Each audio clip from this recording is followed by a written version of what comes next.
आजच्या या पहिल्या मेळाव्यासाठी उपस्थित सर्व मान्यवर,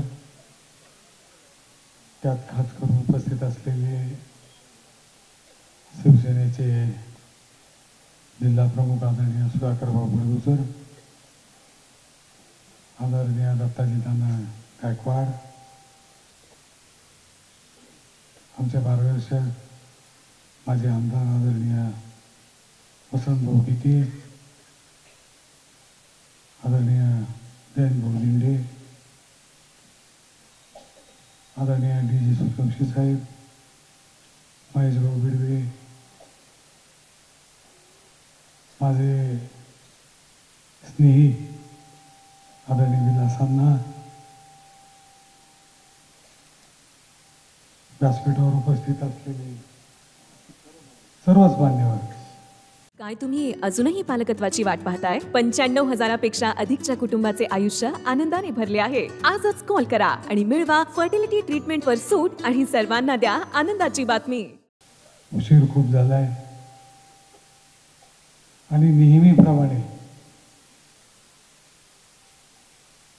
शेवट बोलताना वेळेचं भान ठेवून प्रत्येक कार्यकर्त्याचा माणसाचा विचार करून लवकरात लवकर आवरावं ही भावना माझी कायम असते. बऱ्याच वेळा जे बोलायचं असतं ते सोडून देऊन मी थांबून घेतो. त्याचं कारण एक आहे की शेवटी माणसांचा विचार केला पाहिजे. आपण 4-4:30 वाजल्यापासून इथं आहात, आता 8:15 वाजलेले आहे आणि म्हणून तो विचार करून मी 1-2 मिनिटात फक्त आपल्याशी संवाद साधणार आहे.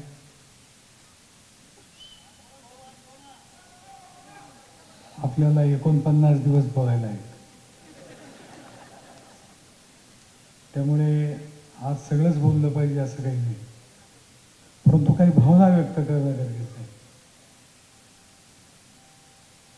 आज मला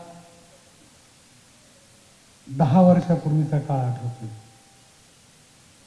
जेव्हा मी शिवसेनेत प्रवेश केला. विधानसभेची उमेदवारी मिळाली. असाच उत्साह, असाच धाक सर्व कार्यकर्त्यांमध्ये माझ्यामध्ये होता. त्याचं पर्यवसान विजयात झालं. 5 वर्ष प्रामाणिकपणे जीवापाड मेहनत केली. वैयक्तिक कुटुंबाचा कोणताही विचार न करता फक्त सर्वसामान्य कार्यकर्ता, सर्वसामान्य नागरिक यांचा विचार केला. 2019ची निवडणूक आली. सर्वांनाच असं वाटत होतं की विजय निश्चित आहे, परंतु बोलता बोलता विजय आपल्या हातातून निसटून गेला. आणि त्याचा जेव्हा आपण आढावा घेतो तेव्हा असं लक्षात येतं की जेव्हा 2014 साली आपण काम करत होतो, निवडणुकीचा प्रचार करत होतो, तेव्हा कोणत्या परिस्थितीत करत होतो? प्रत्येक जण स्वतः आमदार होणार या भावनेने पळत होता. गावाच्या गाव रिकामे होते. प्रत्येक जण आपल्या नातेवाईकांकडे, मित्रांकडे, संबंधितांकडे जात होता आणि एक एक मत मागत होता. 19ची पद्धत वेगळी होती. आता ही भाऊंची जबाबदारी आहे. आता आपण एकदा त्यांना आमदार केले, आता विकास कामं आणि त्या जोरावर भाऊ निवडूनच येईल अशी भावना कार्यकर्त्यांची होती. परंतु जेव्हा आपण आपले कष्ट करण्यात कमी पडतो जेव्हा आपण कंटाळा करतो आणि जेव्हा आपण आयदी होतो तेव्हा मला वाटतं की आपला पराभव 100% होतो. शेवटच्या 4-5 दिवसात मला दिसत होतं की निवडणूक आपल्या हातातून बाजूला जाते,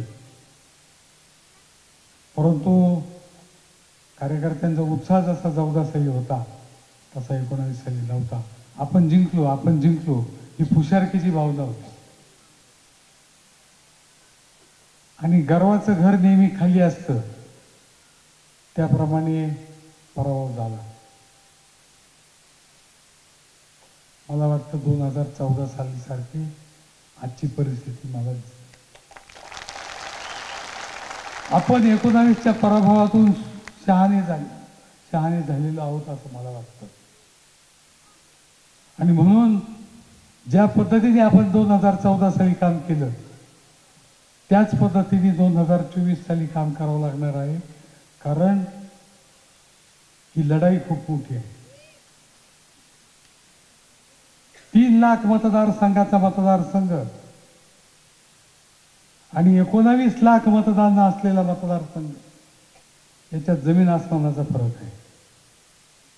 त्याच्यातले 3.5 मतदारसंघ हे केवळ शहरी मतदारसंघ आहेत.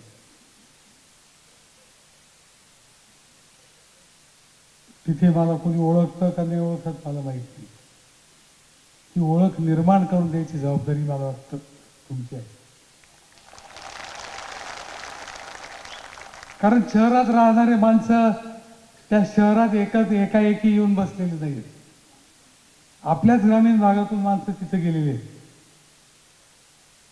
आणि आपलेच कुणीतरी नातेवाईक, आपलेच कुणीतरी मित्र, आपलेच कुणीतरी संबंधित ते सर्वजण आहेत. आणि म्हणून मला असं वाटतं की आपली जबाबदारी जास्त आहे. आपण माझी ओळख त्यांच्यापर्यंत करून द्यायची जबाबदारी आपली सर्वांची आहे आणि ती जबाबदारी तुम्ही नक्कीच पार पाडाल ही माझी आशा आहे, भावना आहे. आणि म्हणून मला हा संवाद साधायचा आहे. मी आज सकाळपासून सिन्नर तालुक्यात काही ठिकाणी गेलो, उद्या काही ठिकाणी जाणार आहे, नंतर काही दिवस नाशिकमध्ये फिरणार आहे. बऱ्याच लोकांचं असं म्हणणं होतं की तुम्ही सिन्नर तालुक्यात फिरलंच नाही पाहिजे, परंतु त्यांच्या भरोश्यावर ही निवडणूक लढवायची. त्यांना विनंती केल्याशिवाय, त्यांचा आशीर्वाद घेतल्याशिवाय पुढे जाता येणार नाही ही माझी भावना. आणि म्हणून हा मेळावा आज आहे. मी आपल्याला एकच कळकळीची विनंती करतो की 48-49 दिवस या प्रचंड उष्णतेत आपल्याला काम करावं लागणार आहे. ते काम करत असताना नियोजनबद्ध काम करावं लागणार आहे. निवडणुकीच्या उमेदवारांचे जर नावं पाहिले तर हा हाय व्होल्टेज ड्रामा होणार आहे. सर्व महाराष्ट्राचं लक्ष या निवडणुकीकडे लागणार आहे आणि म्हणून आपली जबाबदारी मोठी. म्हणून मी आपल्याला तीच विनंती पुन्हा करतो. हायगय न करता आपल्याला काम करावं लागणार आहे.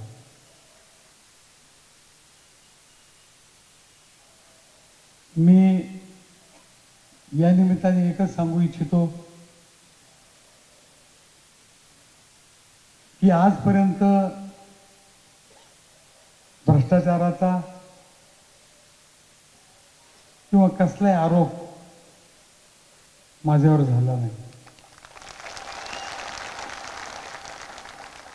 आरोप झाला नाही म्हणजे मी भ्रष्टाचारी आहे पण लोकांच्या लक्षात आलं नाही. मी चोरी केली परंतु मला पोलिसांनी धरलं नाही असं अजिबात नाही. भ्रष्टाचाराचा आरोप झाला नाही म्हणजे मी भ्रष्टाचार केला नाही. आणि म्हणून मला वाटतं ही टॅगलाईन घेऊन आपल्याला जायचं. महाराष्ट्र औद्योगिक वसाहत सिन्नरला आहे, सहकारी औद्योगिक वसाहत सिन्नरमध्ये आहे. आपण कोणत्याही उद्योजकाला जाऊन विचारू शकता. खंडणी हा शब्द सोडून द्या. 1 रुपयाची वर्गणी देखील आम्ही कधी कुणी मागितली.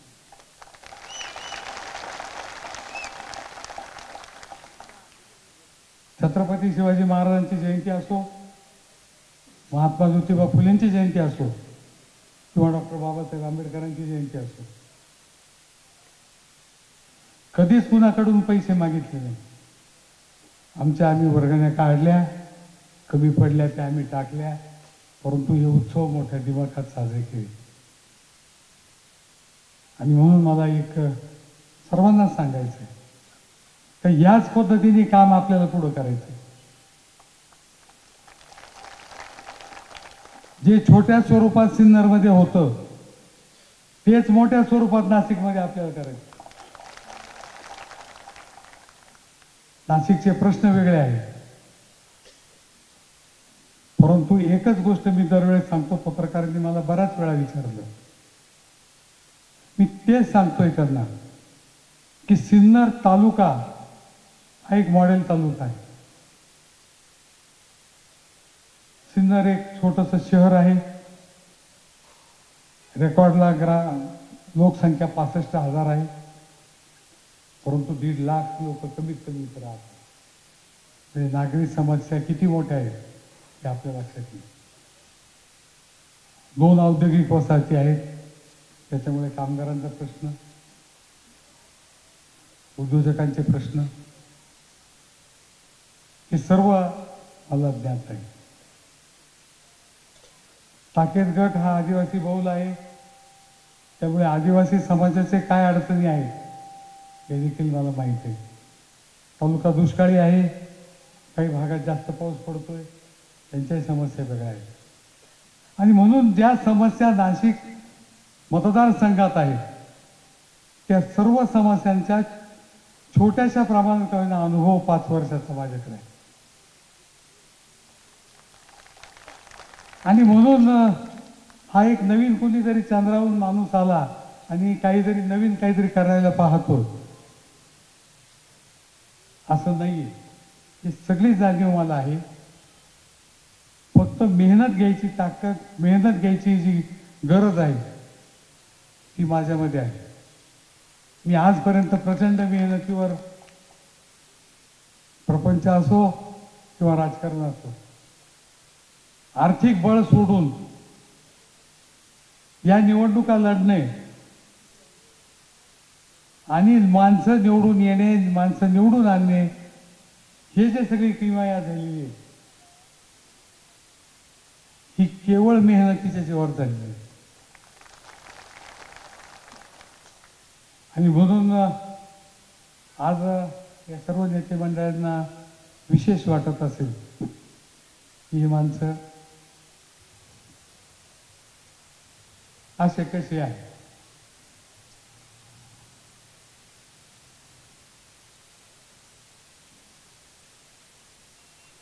मी एकच सांगू इच्छितो,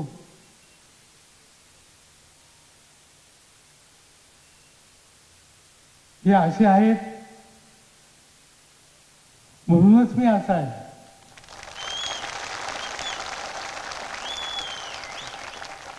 आणि म्हणून मी आपल्याला विनंती करतोय की फार मोठं शिवधनुष्य पेलण्यासाठी आपल्याला उद्धव साहेबांनी दिलेले. वंदनीय बाळासाहेबांचे आशीर्वाद आपल्या मागे आहेत, परंतु शिवधनुष्य पेलण्याची ताकद तुमच्या आधाराने आम्ही करणार आहे. आम्ही सर्वजण करणार आहोत, पण तो आधार, मुख्य आधार तुमचा.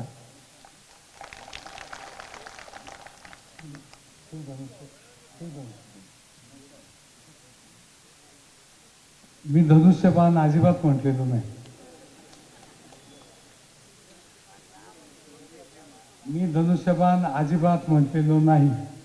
माझ्याकडे खूप लोक धनुष्यबाणाकडे यायसाठी आले होते, 2.5 वर्षात खूप झालं की त्या दिवशी खुलासा केला, माझ्या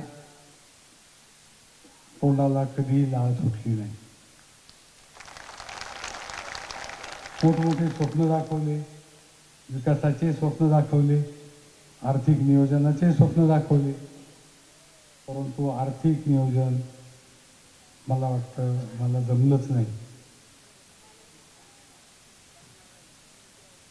आणि म्हणूनच ती ताकद आपण निर्माण केली आहे. आज मी आपल्याला एकच विनंती करतो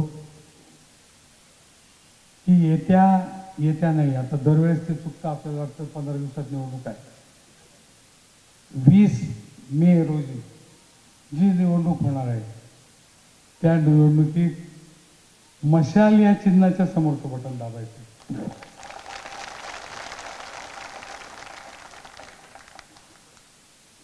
आणि ही धगधगती मशाल आपण जीवापाड जपून पुढे न्यायची आहे. त्यासाठी लागणारी ताकद, त्यासाठी लागणारी मेहनत, त्यासाठी लागणारे कष्ट मी स्वतः करणारच आहे, परंतु तुमची साथ मला पाहिजे. मतदान करताना जास्तीत जास्त मतदान कसं होईल याची जबाबदारी आपली सर्वांची आहे. आणि म्हणून आपल्याला सर्वांना मनपूर्वक विनंती आहे, मी आपल्या भेटीला येण्याचा प्रयत्न करतोच आहे, परंतु आपल्या भेटीला येताना मतदारसंघ खूप मोठा आहे. कधी येणार कधी नाही येणार आपल्याला सांगता येणार नाही, परंतु होता होईल तेव्हा प्रत्येकाच्या भेटीला येण्याचा मी प्रयत्न करणार आहे. भेट होईल नाही होईल, परंतु आजची ही भेट आपण स्मरणात ठेवून 20 मे रोजीच्या मतदानासाठी सज्ज व्हावं ही विनंती करतो. हे सर्व नाशिकहून येथे मंडळी आले आणि आपला अमूल्य वेळ इथं देऊन आपल्या सर्वांबरोबर घालवला, आपल्याला मार्गदर्शन केलं, त्याबद्दल त्यांचंही आणि आपण सर्वजण एवढ्या वेळापर्यंत उपस्थित राहिला त्याबद्दल आपले सर्वांचा आभार मानतो. थांबतो. जय हिंद.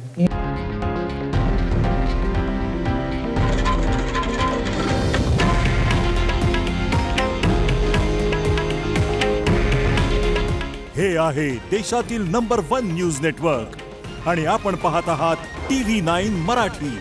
काळजी तुमची, हित महाराष्ट्राचं.